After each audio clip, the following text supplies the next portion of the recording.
Areas affected included along the eastern Massachusetts coastline, including Nantucket and Martha's Vineyard during the overnight high tide cycle just after midnight.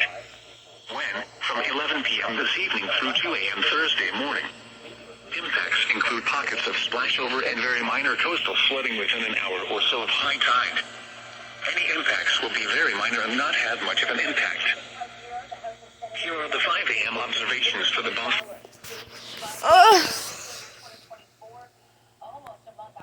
Temperature 55, wind north at 3. Wow. Wow.